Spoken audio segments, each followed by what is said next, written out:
Channel. Today we have decided to start the chapter of physiology, and it is a series of our gold 5000 Sbas before July 2023.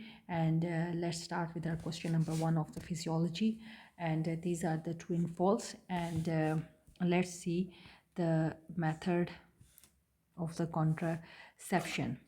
Before moving towards the methods of the contraception, let's see some important things regarding the contraceptions. We know that there are the two types of the contraceptions. Number one is the short acting, and the second is the long acting contraception. And the levonorgestrel intrauterine system, it is a plastic device which contains the progesterones in it. It contains progesterones in it which work by releasing the hormone slowly into the system. The progesterone, it works to thin. First, it thin out the endometrium, and hence when there is a thinning of the endometrium, there is a difficulty for the fertilized egg to get implant. It also thickens the cervical mucus.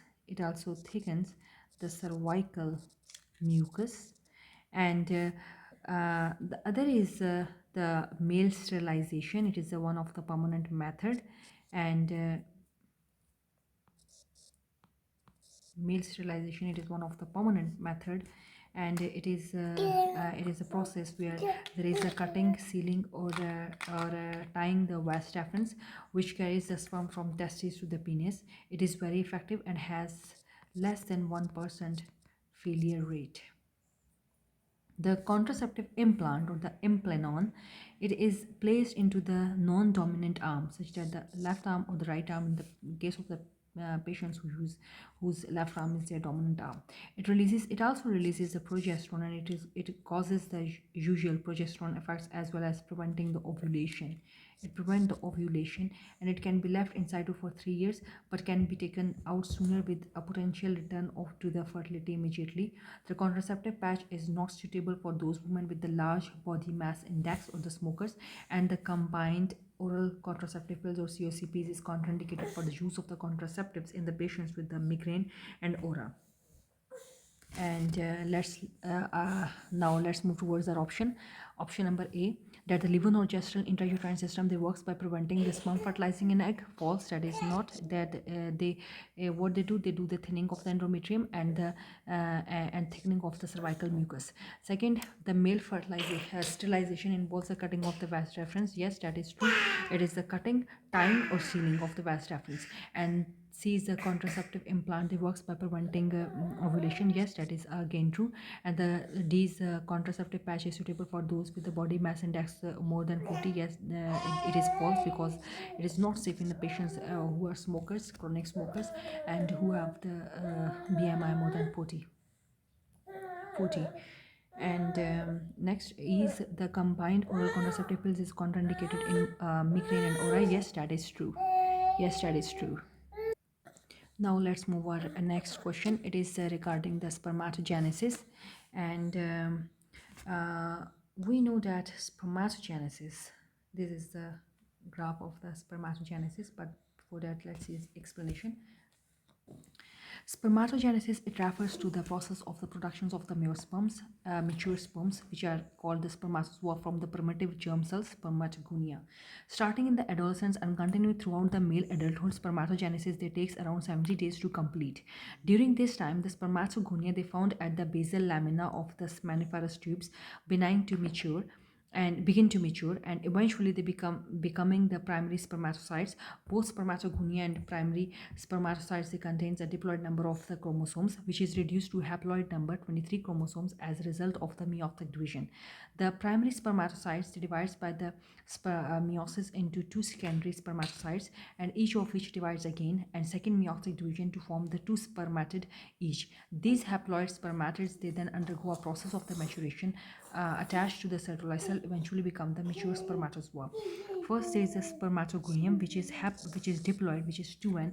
Then there is the again And the process of the mitosis occurs and it is converted to the primary spermatocyte, which is again the 2n. Then there is the meiosis 1 where it occurs and it is converted into the secondary spermatocyte, and here it is the haploid. And again the meiosis 2 occurs, and this meiosis 2, it converts the spermatid, and this is again the haploid, and then it matures to become a spermatogonia. Here one thing to notice that when it is reduced to haploid number 23 chromosomes as a result of the meiotic division, the primary spermatocytes divides by the meiosis into two secondary spermatocytes, first meiotic division, each of which then divide again the second meiotic division to form two spermatid each, and these haploid spermatids then undergo a process of the maturation attached to the fertilized cells, eventually become the mature spermatozoa. Now let's see our options. And options includes regarding the spermatogenesis. Each spermatid, they contains 23 chromosomes. Yes, that is true because they are haploid, and then spermatogenesis is completed in 40 days. No, that is false because it is completed around 70 days. Then option C, each spermatogonium, they divides into a single spermatid. That is again false, and because they develops into two spermatids, and spermatids, they mature in the Leydig cell. That is again false because spermatids, they mature in the Sertoli cells, and then spermatogenesis, they occurs through the meiotic division. Yes, that is the true. Yes, maturation, spermatogenesis it first starts from the meiotic division. The option is true. Now let's move our question number 3, and regarding the angiotensin converting enzyme. These are the ACE enzymes, which are commonly known as the ACE enzyme. The angiotensin converting enzymes, also known as the ACE enzymes, it is produced in the endothelial cells of the endothelial cells of lungs, but also in the lungs and kidneys. ACE catalysts the conversion of the angiotensin 1 to 2, which is a vasoconstrictor and key regulator of the extracellular volume as a part of the renin-angiotensin system. This is a part of the renin-angiotensin system. ACE is also known to cause the breakdown of the peptide bradykinin, a potent vasodilator. ACE, they may be raised in the number of the pathologies including the primary biliary cirrhosis, sarcoidosis, and the Gaucher's disease. ACE inhibitors such as the ramipril and the enalapril, they prevent the angiotensin 2 formation and induce a state of the relative vasodilation. Now let's see our option. Option number A, regarding the angiotensin converting enzyme, it is produced by the liver. No, it is produced by the lungs and kidneys. And 2 is potentiates the actions of the bradykinin. That is again false because it is the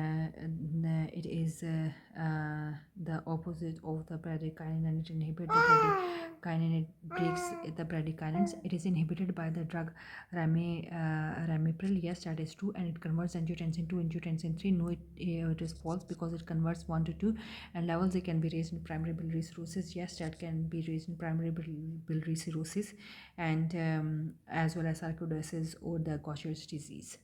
Now let's move our question number 4. The question number 4, it is concerning the renal system during the normal pregnancy. Pregnancy is associated with the both large increase in the circulating volume. First is increase of the blood volume as well as the dilation and of the collecting system. The kidneys normally increase in the length, and renal blood flow, they dramatically increase by around 50%, reaching a peak in the second trimester and then fall slightly in the third trimester. The glomerular filtration rate, it increases considerably with resulting reduction in the serum levels of the creatinine, urea, and plasma osmolarity. There will be decreased levels of the creatinine, decreased level of the urea, and decreased plasma osmolarity. Now let's see our options. Options are concerning the renal system during the normal pregnancy. Serum creatinine is raised. That is false because we just read that the serum creatinine levels, say, decreases. Now the option number 2, and the kidneys increase in the length. Yes, they slightly increase in the length. And renal blood flow, they peaks during the second trimester. Yes, that is true, that is again true. And then plasma osmolarity decreases. Yes, that is again true. And the glomerular filtration rate, it increases. Yes, that is again true. Now let's move our next question, that is concerning the liver function test in the normal pregnancy. Bilirubin levels, let's change the color. Bilirubin levels, this is a table of the LFTs. These are the LFTs, but before discussing the LFTs, let's see a few important things. Number one is the bilirubin, because bilirubin levels, they are unaltered in the pregnancy. These levels, they remain unaltered in the pregnancy. And however, the other liver function tests, they show considerably changes. Number one is the albumin. The albumin, and the total protein, albumin, total protein, and the transaminases, ALT and AST, which are the alanine aminotransferase and the aspartate transferase. They fall throughout the pregnancy. They decreases. The transaminases, albumin, and total protein, they all decreases in the pregnancy, in the normal pregnancy, because these changes, they are largely because of the increased volume or the volume expansion. The left is the ALP, which is the alkaline phosphatase, and however, it increases throughout the pregnancy. It increases throughout the pregnancy and reaches its peak during the third trimester, reflecting the placental productions of the ALP. And having taken these normal changes into the account, interpretations of the liver function test in the pregnancy, they can aid the diagnosis of the conditions such as the hyperemesis gravidarum, obstetric cholestasis, preeclampsia, hemolysis, and elevated liver enzymes, and low platelet or the HELP syndrome, and acute fatty livers. Now let's see our option. Let's move our option. Consider the bilirubin is increased. That is false, because bilirubin levels, they remain unchanged during the pregnancy. Then total protein is increased. That is again false, because they all decreases. Bile acids, they increases. That is again false, because bile acids, they also decreases. And then alkaline phosphatases increase. ALP is the only thing which increases in the pregnancy. Albumin decreases. Yes, albumin, it do decreases. Yes, that is true. Now let's move our next question. During the third stage of the labor, pregnancy is a very important topic, and because we are doing we have to be doing all the things according to the pregnancy. Let's see, the third stage of the labor, it is defined as the time from the delivery of the baby to the delivery of the placenta of the baby, or to the placenta. Okay, BP, and its membranes. It may be managed physiologically, or more commonly actively. Physiological management, they involves the delivery of the placenta by the maternal effort. No oxytocin is not given in the physiological delivery. And active management of the third stage of the labor includes, however, clamping of the cord. Number one, active stage of the third stage of the labor is number one, the clamping of the umbilicus, and second, and is the use of the uterotonics, and which are the oxytocin in the most of the cases, and in some cases ergometrine, and delivery of the placenta by controlled cord traction, CCT. Side effects of the oxytocin, they includes nausea and vomiting, and rare side effects, they includes the arrhythmias, disseminated intravascular coagulation, and the water intoxications, and the hyponatremia. And Ergometrine, they may also be associated with the side effects such as nausea and vomiting, arrhythmias, chest pain, and palpitations. Active management of the third stage of labor is recommended to avoid the postpartum hemorrhage in the women at the risk of the postpartum hemorrhage, such as the grand multiparous women. Now let's see our options. Option number one, oxytocin levels, they rises. That is false. And raised prostaglandin levels cause the myometrial contraction. Yes, that can be true.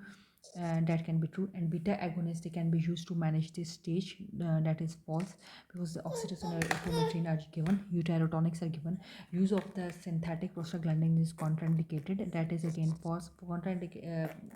Prostaglandins, however, has no role in it.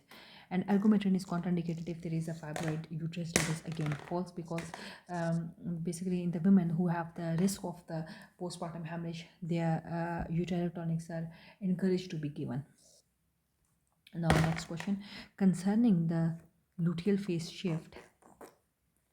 Concerning the luteal phase shift. Okay. Luteo, it is not luteal phase, it is a luteoplacental shift. And what is luteoplacental shift? First, we should know what is luteoplacental shift, LPS. It refers to the transition that occurs in early pregnancy when the placenta take over the productions of the progesterone, producing from the aging corpus luteum. This shift occurs around the 7 to 8 weeks, and the corpus luteum, they secretes the luteum. This shift is they also they secretes the 17 alpha hydroxyprogesterone throughout the luteal phase of the menstrual cycle.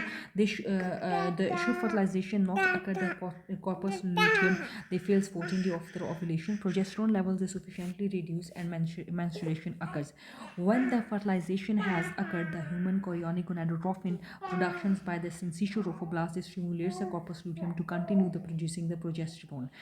At the around 7 to 8 weeks gestation, the placenta, they becomes the main source of the progesterone synthesis, and the corpus luteum, they begins to fall, and they eventually will become a corpus albicans. The failures of the corpus luteum to maintain the progesterone level prior to the shift associated with the first trimester miscarriage, and the progesterone support is required in assisted conception pregnancies until the shift has occurred.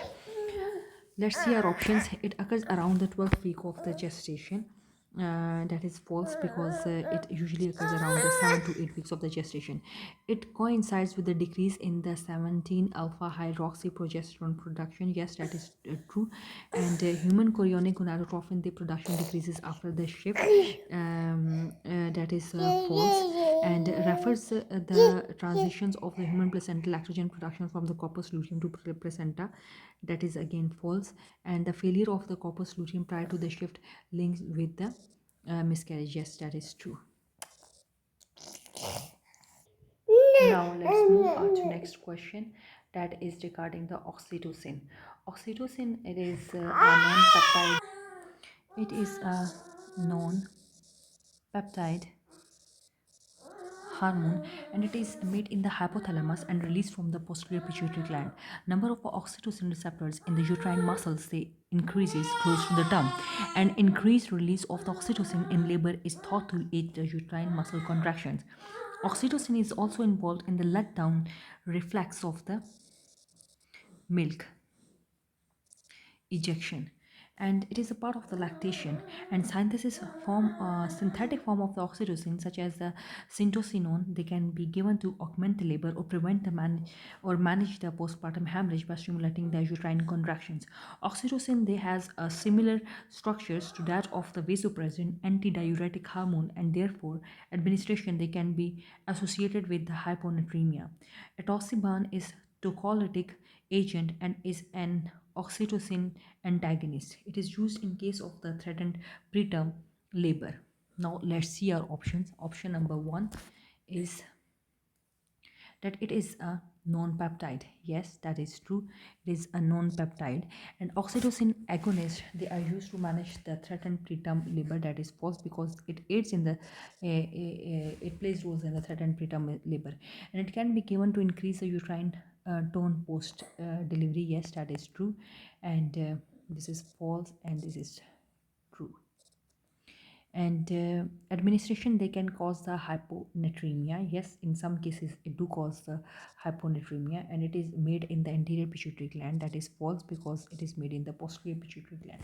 Now let's move to our next question. It is regarding the ergometrine. Ergometrine, it is an ergot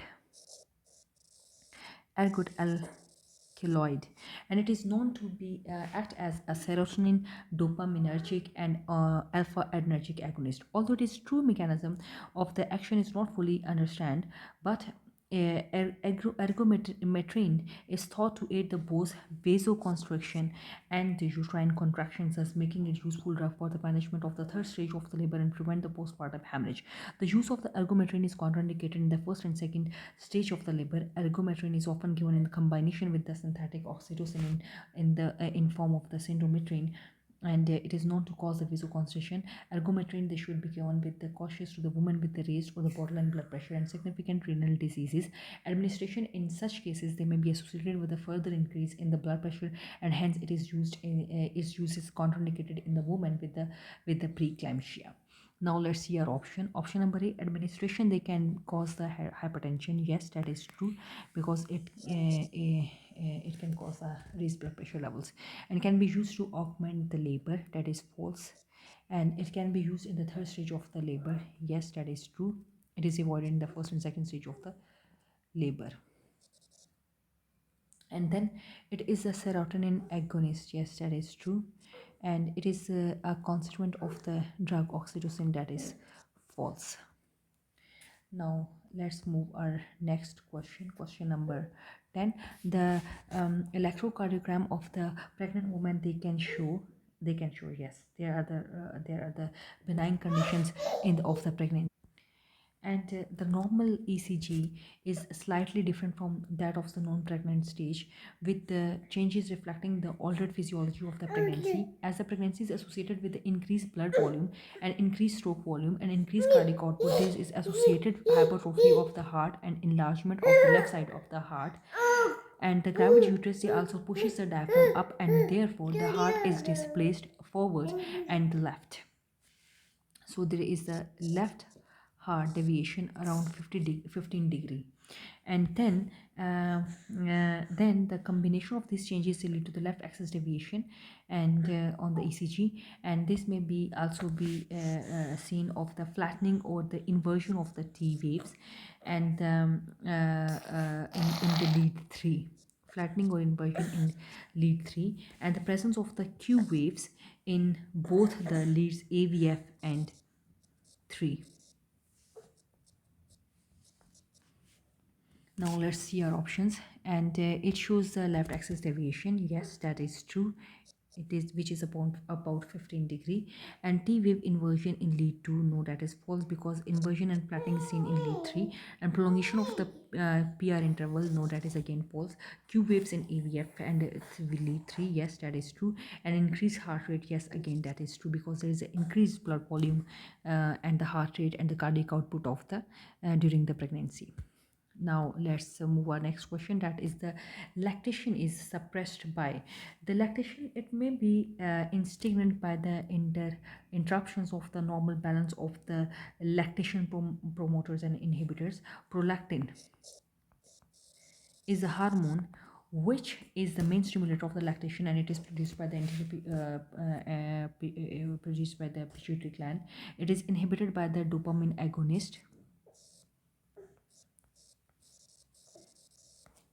dopamine agonist, and such as the cabergoline and the bromocriptine, and these drugs they can be given to suppress the lactations in the HIV positive women or those who are not feeding because they have had a stillbirth. Dopamine antagonists, they unsurprisingly, they have the opposite effect, and drugs such as the metoclopramide and the domperidone, they are sometimes used to increase the milk production. With regards to the postnatal contraceptions, the progesterone only contraceptive pills is often the contraception of the choice in the breastfeeding women in the postpartum period. It does not interfere with the lactation, and the combined oral contraceptive pill, however, is relatively contraindicated due to its estrogen content and concern with regard to its reducing the volume and quality of the breast milk. Now let's move our option. It is suppressed by the gabergoline. Yes, that is true. And the progesterone only contraceptive pills, again that is true. No, it is not suppressed by the post pills, because this is the only method of the choice in the lactation period. Bromocriptine Yes, that can be suppressed by the bromocriptine. Metoclopramide, that is false, because metoclopramide and domperidone are used to increase the blood secretions, and the levothyroxine, again, that is false. Now let's move our next question, and this is regarding the pulmonary surfactant. It naturally occurring substance produced by the type 2 pneumocytes. Type 2 pneumocytes, it predominantly consists of the lipids such as the dipalmitoyl phosphatidylcholine, which is also called DPPC, which are linked with the series of the surfactant protein A, B, C, and D, and organized into the hydrophobic and hydrophilic complexes. Pulmonary surfactant, they increases the lung compliance and reduce the pulmonary surface tension, which helps the prevent the atelectasis.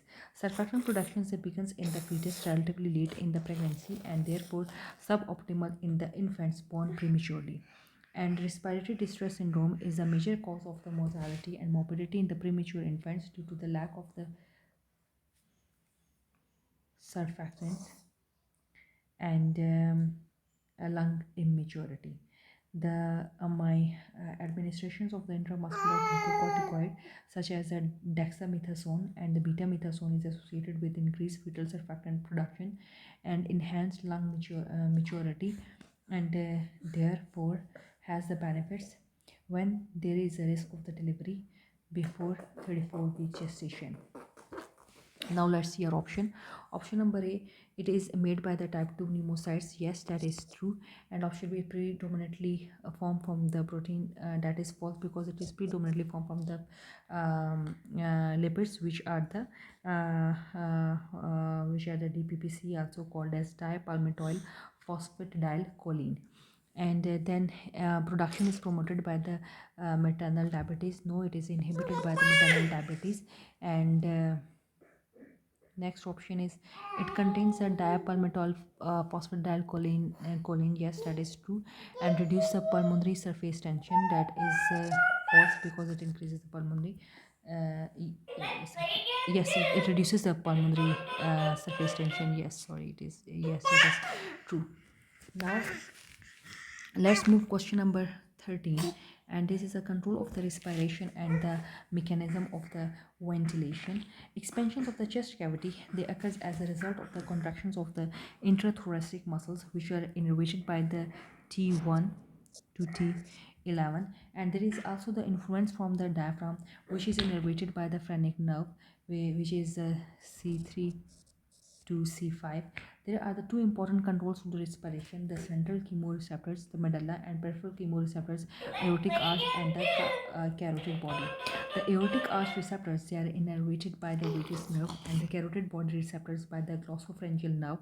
And the carotid body chemoreceptors, they are the only one sensitive to change in the partial pressures of the oxygen. Both peripheral and the central chemoreceptors are sensitive to change in both the PCO2 and pH. If there is an increase in the levels of the PCO2 detected, then there is associated increase in the ventilation to reduce the pH.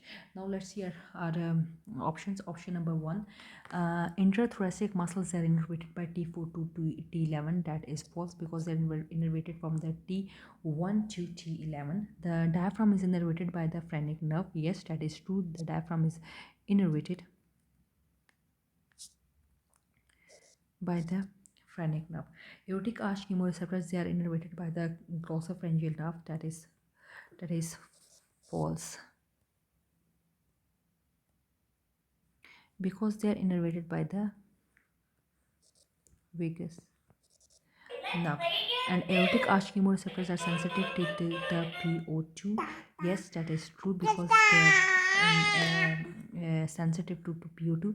And carotid body chemoreceptors are innervated by the vagus nerve. That is false, because carotid bodies, they are and then they are innervated by the glossopharyngeal nerve. Now let's see our next question with regard to the liver. An adult liver, it weighs around the 1 kg, and it is composed of the lobules. Each lobule, they are composed of the lobule, and each lobule, it surrounds a central vein. And we will discuss this SBA number 14 from the next video. And this concludes our today's video. Hope you like the video. If you like the video, kindly like, subscribe and share. Thank you so much. Till next time, take care. Bye bye.